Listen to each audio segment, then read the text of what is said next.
On March 29th, the Russian Defense Ministry decided to drastically reduce military activity in the Kiev and Chernihiv directions. This was stated by the ministry following another round of the Russian-Ukrainian negotiations held in Istanbul.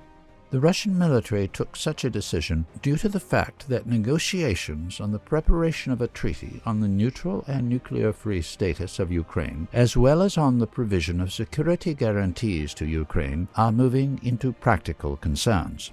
The Russian military presence should be reduced in these regions in order to increase mutual trust and create the necessary conditions for further negotiations and signing of the agreement. The Russian military have taken defensive positions around the capital and have declared that they will not go on the offensive in the region.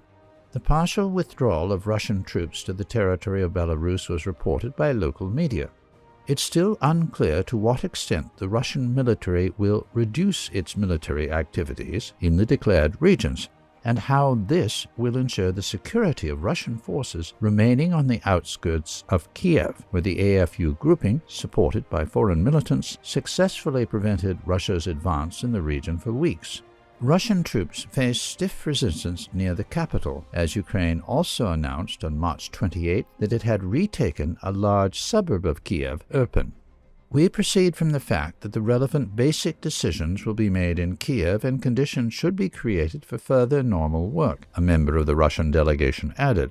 As a result, soon after the declared partial withdrawal, fierce clashes broke out on the outskirts of the capital. The AFU began to use grads en masse, to which the Russian forces responded with MLRS strikes. Local sources confirmed that Kiev has never known such a ferocious shelling with the use of MLRSs.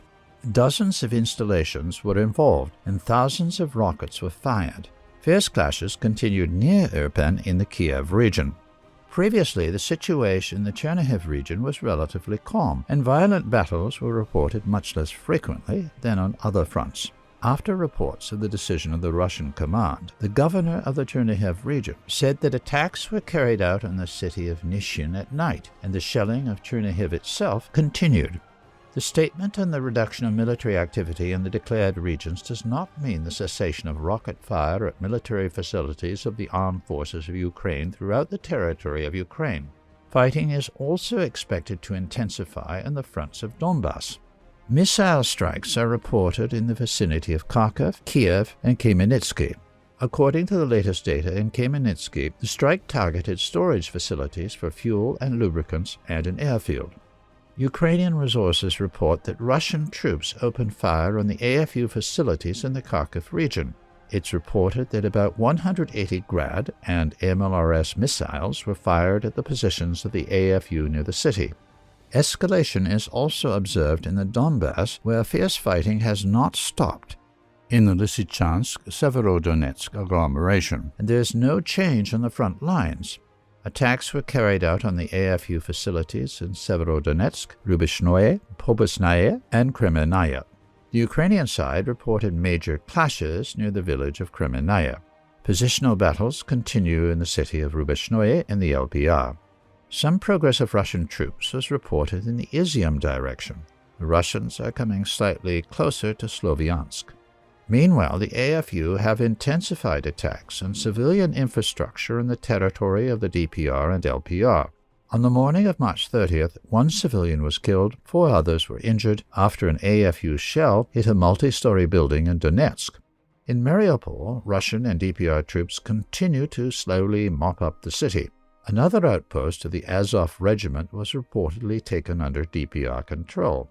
Recently, the Russian army has taken control over several factories in the city. However, the Azov fighters offer fierce resistance, and the Russian advance has been slowed down.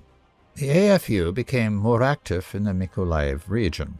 After an unsuccessful counteroffensive towards Kherson, Ukrainian forces opened massive fire using MLRS and artillery on 2 villages near Kherson and destroyed civilian houses. The Russians responded with precision strikes. On March 29th, a rocket hit the Mykolaiv Regional State Administration building. More than a dozen casualties were reported. It's expected that the Mykolaiv region may become another main front after the military operations against the AFU and the Donbass are completed.